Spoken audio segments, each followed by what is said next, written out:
When I opened my eyes, the first thing I saw was a white ceiling and a bright fluorescent light buzzing above me. My mouth was dry, my head was pounding, and I had no idea where I was.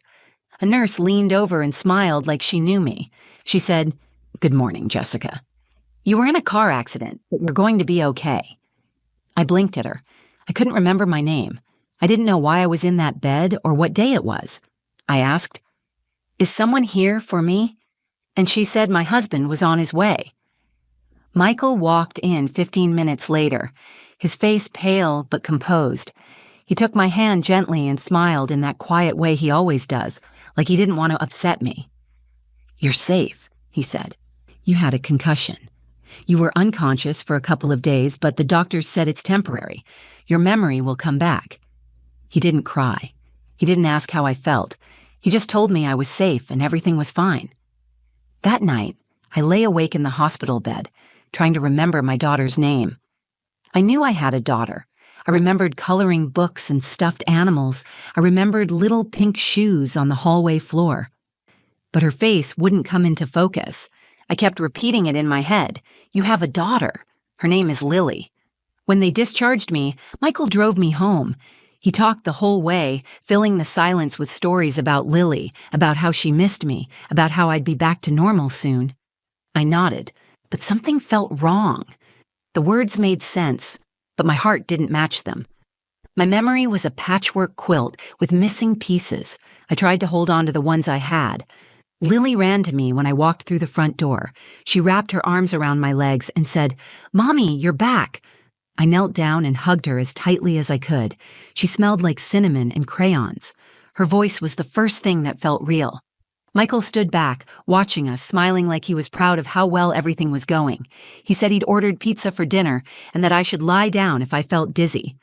Lily stayed close to me all evening, chattering and drawing pictures on the coffee table while I lay on the couch, trying to remember how to feel normal in my own home. It was later that night, when Michael had gone to take a phone call in the bedroom, that Lily looked up from her drawing and asked a question I wasn't prepared for. "Mom, where's the other baby?" I froze. I smiled and said, "What baby, sweetheart?" She gave me that look kids give when they think adults are joking. She said, "The baby you brought home last week, you told me I could help feed him, remember? I practiced holding him with a blanket." I stared at her. My chest went cold. I said, "Lily, there's no other baby." She tilted her head. "Yes, there is.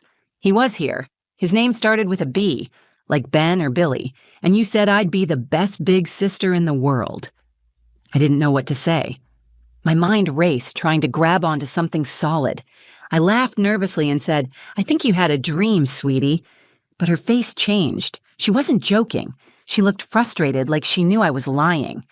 "It wasn't a dream. He cried a lot, and you said he was still getting used to us. He was here." Michael walked back into the room. I looked at him and said, "Lily thinks we had another baby." He paused, just for a second.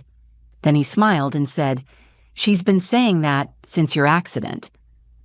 It's probably something she saw on TV. Her imagination is wild. He reached for her drawing and complimented the rainbow she had scribbled across the page, then changed the subject to what kind of dessert she wanted. But my heart wouldn't settle. That night, after I tucked Lily in, I sat alone in the living room staring at the bookshelf. I didn't remember buying a second crib, but there was a receipt in my purse for one. I didn't remember any baby clothes, but I saw a pacifier in the drawer of the hallway table, and I couldn't stop hearing Lily's voice, quiet but certain. "Where's the other baby?" Before the accident, my life was quiet, simple, and full of routines. I liked it that way. I'm a freelance illustrator, mostly children's books, and I worked from home. Our house was nothing fancy, but it was ours. A white 2-story with red shutters and a porch swing I never used enough. We lived just outside Charlotte, in a neighborhood with sidewalks and backyard grills and kids riding scooters past the windows. Michael and I had been married for 7 years. We met in college. He was the calm one in the computer lab, and I was the girl sketching in the back of economics class. He made sense, steady, logical, kind in that quiet way that doesn't show off. He never raised his voice. He handled bills, scheduled car maintenance, remembered birthdays. He was the kind of man who made lists for fun and got excited about antivirus software updates. That was part of why I loved him. I could be the emotional one, the messy one, the dreamer. Our daughter Lily was born 6 years into the marriage. She changed everything. She was bright, curious, constantly talking, constantly asking questions. She liked glitter, frogs, and story time. She had Michael's calm eyes but my expressive eyebrows. Every morning, she woke me up by climbing into bed and whispering stories into my ear, wild, sprawling adventures about unicorns who saved lost puppies or fairies who lived in the dishwasher. I called her my storm in a teacup. She gave our house color. We weren't perfect, but we were happy. Or at least I thought we were. A few weeks before the accident, Lily had started asking questions about babies. She'd see them in the grocery store and tug my hand. "Can I have a baby brother or sister for Christmas?" she asked, completely serious. I told her babies don't come from Santa, and she said, "Then can you grow one instead?" It became a joke between us. I'd pretend to check my stomach and say, "Nope, still no baby," and she'd pretend to sigh in disappointment. But secretly, I was thinking about it. Michael and I had talked about a second child. He wasn't sure. He said Lily was enough, and I agreed out loud, but part of me wondered what it would be like to hear another little voice in the house. The last clear memory I have from before the accident was a Saturday morning. It was raining, and Lily had built a blanket fort in the living room. I crawled inside with her and brought my sketch pad. She wanted me to draw a fairy with butterfly wings who carried a backpack full of cookies. I remember the smell of her shampoo. I remember how Michael brought us pancakes and coffee and sat nearby on the couch, working on his laptop. We were all in the same room, the way families should be. Then the accident happened. I was driving home from the grocery store. It was late afternoon, and I had picked up groceries for the week: milk, bread, strawberries, juice boxes. There was a thunderstorm coming in, and the roads were slick. I remember a sharp turn and headlights coming too fast. I remember a deer in the road. Then everything went black. The next thing I knew, I was waking up in the hospital with a doctor telling me I'd been lucky. My car had spun out into a ditch, a mild concussion, some bruised ribs, but no permanent damage, except for the memory loss. 3 days gone, just erased. Everyone said it would come back, that my brain was protecting me. But even when I got home, those days stayed blank. What I couldn't shake was how calm Michael was. He didn't ask questions. He didn't show fear. When I cried at night because I couldn't remember what day it was or whether Lily liked peanut butter or almond butter, he just rubbed my back and said it would pass. At first, I thought he was being strong for me. That was his way. But then it started to feel like he didn't want me to remember. He didn't like it when I asked questions. When I brought up things that felt off, the receipt for formula in my purse, the pacifier in the hallway drawer, he told me not to worry, that it was nothing, that I was just confused. But the house wasn't quite the same. My studio was cleaner than I'd left it, like someone had gone through it. Lily's toys had been moved. The laundry basket had baby socks in it that didn't belong to her. When I asked Michael, he just smiled and said, "You're looking for answers that don't exist." Even Lily seemed confused. She was quieter around Michael. She clung to me more, and she kept asking the same question. "Where's the other baby?" I kept telling myself I was just healing, that my brain needed time. But deep down, something didn't feel right. Something had shifted while I was unconscious, something no one wanted to talk about. I could feel it in the way Michael looked at me, in the way Lily waited for an answer I didn't have. Whatever had happened in those 3 missing days, I was starting to believe that forgetting might have been the most dangerous part of all. The next morning, I woke up before the sun. I couldn't sleep. Lily's question kept repeating in my head like a haunting echo. "Where's the other baby?" I sat at the kitchen table with a cup of coffee that had gone cold in my hands. Michael came downstairs in his usual quiet way, already dressed for work. He smiled like everything was fine and kissed my forehead. "You feeling better today?" he asked. "I think so," I lied. "Just tired." He nodded and poured himself a cup of coffee. I watched him stir the sugar, same as always. He never looked nervous, never acted like anything was wrong. But there was something in the way he avoided eye contact when he asked if I needed anything. He didn't ask about Lily's question. He never mentioned the baby. It was like he'd already decided the subject was closed. After he left, I began going through the house, not even sure what I was looking for. I opened closets, checked under beds, pulled out boxes from the hallway cabinets. Everything looked familiar, but off, like a photo that had been tampered with. I found a folded onesie in the back of Lily's dresser. It was tiny, soft, and had little rocket ships on it. I had never bought anything like that for Lily. I sat down on the floor, holding it in my lap, feeling the weight of a memory that wouldn't come. Later that day, Lily sat on the couch, flipping through a picture book. I sat beside her, watching her eyes scan the pages, but she wasn't really looking at them. "Lily," I said gently, "tell me again about the other baby." She looked at me carefully. "You don't remember him?" "No, I don't. Can you help me?" She nodded slowly. "He cried a lot, but you said that was normal. You let me help with the bottle. He had dark hair and little hands like this." She curled her fingers up to show me. "You said his name started with a B. Do you remember the name?" She thought for a moment. "Maybe Ben or Blake. I don't know." I tried to stay calm. "Where did you see him?" "Here," she said, "in your room, and in the chair where you feed him. You said I had to be gentle, and you let me hold him for a second." Michael's voice cut in from behind us.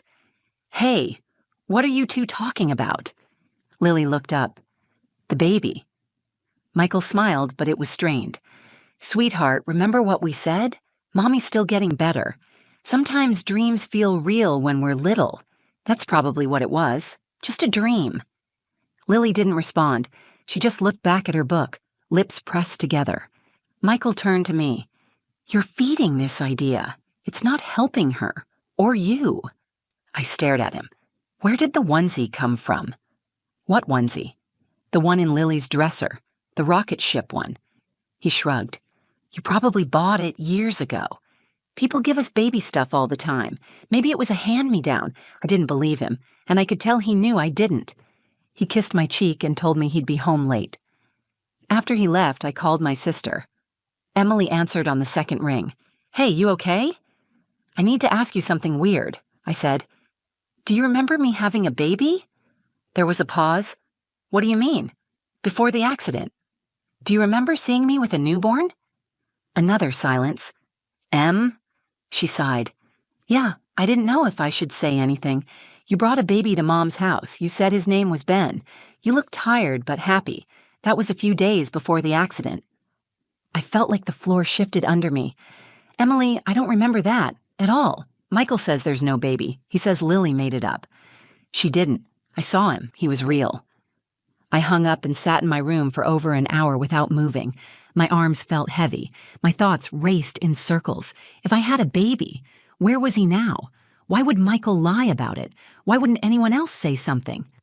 I called my doctor, hoping for some kind of explanation. Dr. Whitaker was kind but cautious. "Jessica, memory loss can distort reality. Sometimes people insert false memories. You have to be careful before drawing conclusions." I found formula receipts, a crib in the attic.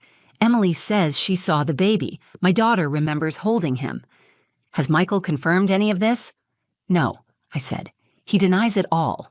Dr. Whitaker paused. "Then maybe it's time you get a second opinion or start writing things down, anything you remember, even fragments." That night, I searched the house again. I opened every drawer, every box. I found a half-filled baby bottle in a bag in the garage, hidden beneath some old painting supplies. It was moldy and had a faint smell I couldn't place. I sat on the cold concrete floor holding it in my hands. Whatever had happened in those 3 days, it wasn't gone. It was buried, and I was done pretending it didn't matter. By the next morning, I knew I couldn't trust Michael. It wasn't just the lies, the deflections, or the strange calmness. It was the pattern. Every time I got closer to the truth, he redirected. Every question was met with logic. Every discovery was dismissed. I couldn't live in the fog anymore. I needed facts. I needed proof. So I made a choice. I called Emily. "I need you to help me with something," I said. "I'm getting a DNA test." Emily didn't hesitate. "What do you need from me?" "I need to test myself, Lily and Michael." There was a brief pause before she said, "You're thinking he's not Lily's dad?"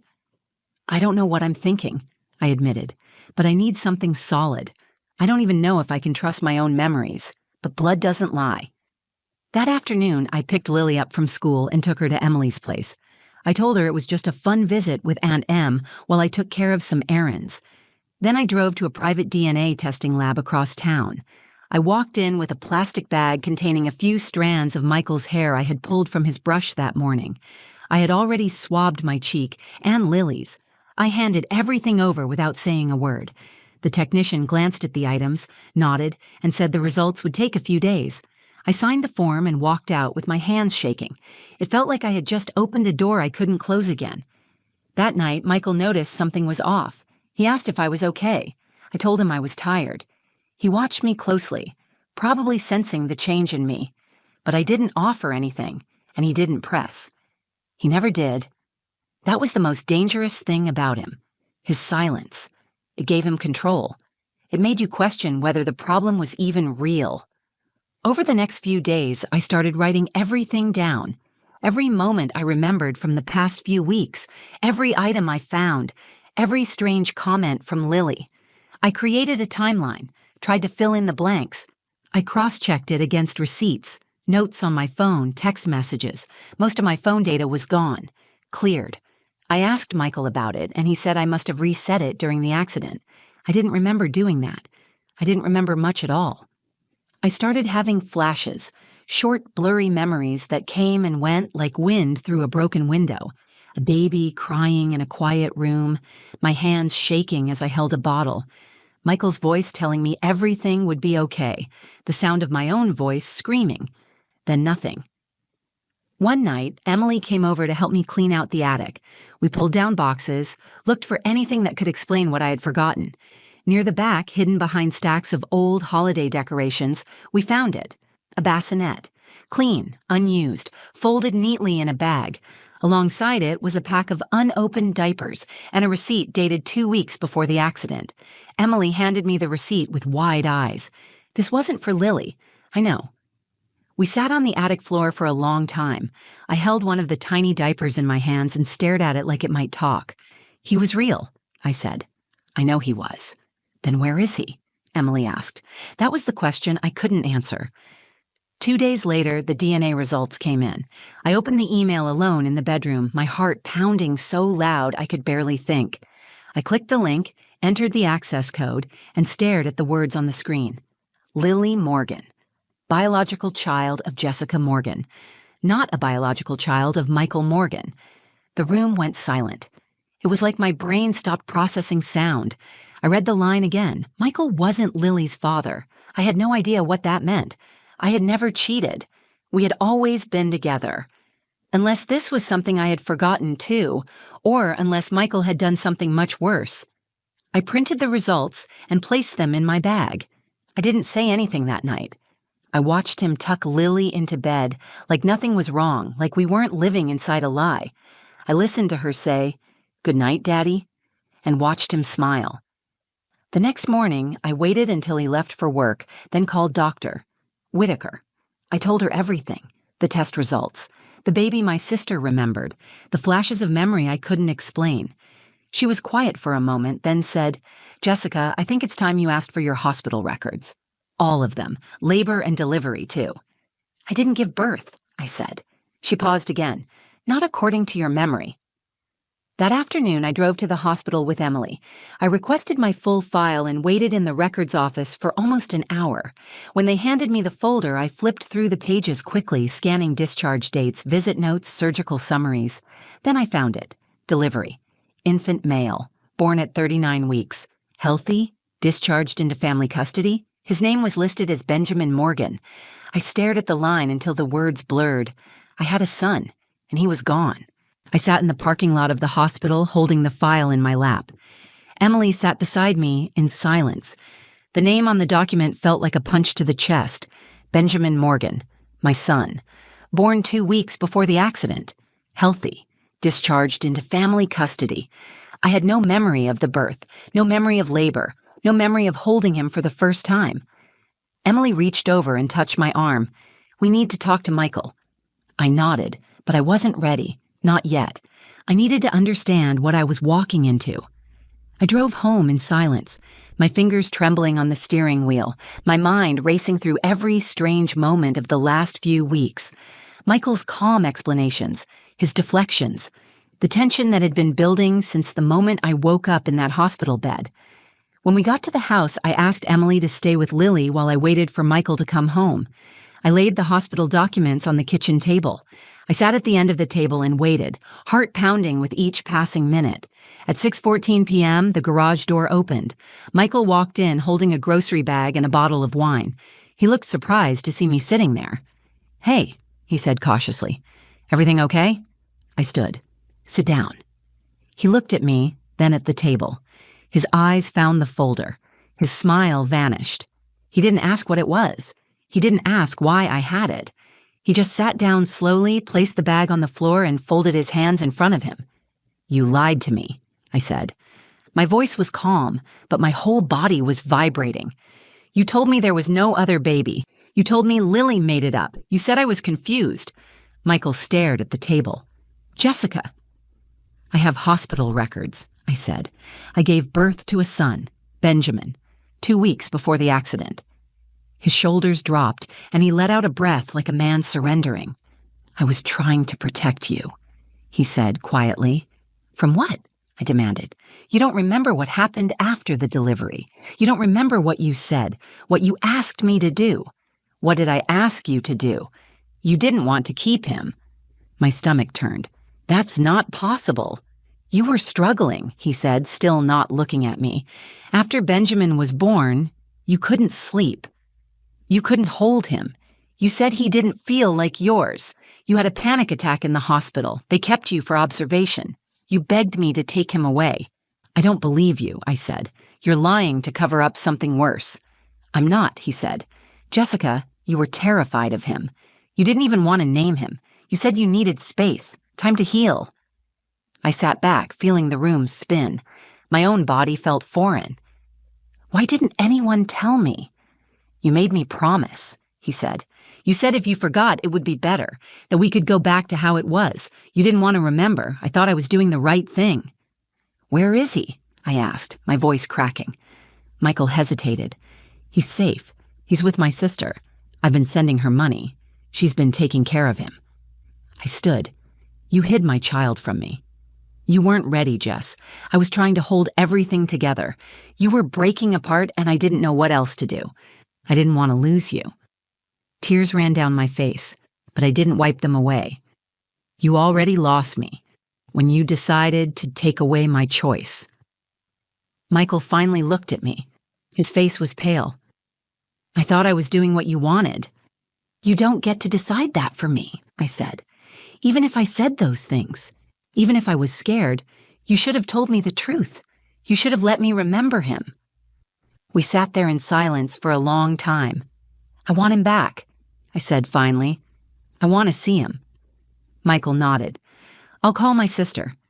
"No," I said. "I'll do it. I don't trust you anymore." That night, I packed a bag for Lily and drove her to Emily's. I didn't explain everything. I just told her we were going to see someone important very soon. When she asked, "Is it the baby?" I nodded. She smiled. "I knew you'd remember." I held her tight, trying to absorb her warmth, her truth. I had been lost inside my own life, my own body, my own mind, but not anymore. The next morning, I drove 2 hours across state lines to a small town where Michael's sister lived.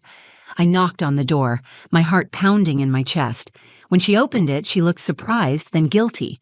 But behind her, I saw him, a baby boy with dark eyes and a soft tuft of hair. He looked up at me, and something inside me shifted. I didn't remember giving birth to him. I didn't remember his first cry, but I knew he was mine. And I knew I was never letting him go again. I stood in the doorway holding Benjamin for the first time, and my body knew him before my mind did. His weight in my arms felt right. The way he leaned his head against my shoulder, the small sigh he gave, the way his hand curled around my necklace, it broke something open in me that had been locked away. I didn't cry, I didn't panic, I just held him. Michael's sister Dana stood nearby looking unsure of what to say. She hadn't known I had forgotten. She told me Michael said I needed space, that I was working through postpartum trauma, that I had chosen to leave Benjamin with her until I recovered. I thanked her. Not because I forgave what had happened, but because she had cared for my son when I couldn't. She packed up his clothes, his bottles, the stuffed animal he liked to chew on, and handed everything to me without asking when I would bring him back.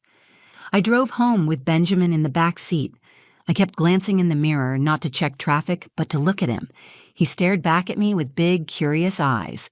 The car was quiet, but it wasn't empty. I kept one hand on the wheel and the other clenched tightly in my lap, trying to process what had happened, what I had lost, what I had found. When I walked into Emily's house that afternoon, Lily came running. Her eyes widened when she saw the baby. She didn't hesitate. She reached up and whispered, "Hi, Ben," like she already knew him. She touched his hand and grinned.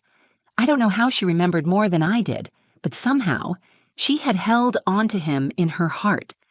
Children don't let go the way adults do. I stayed at Emily's that night. I told Michael not to come. He called twice, then stopped. I wasn't ready to hear his voice.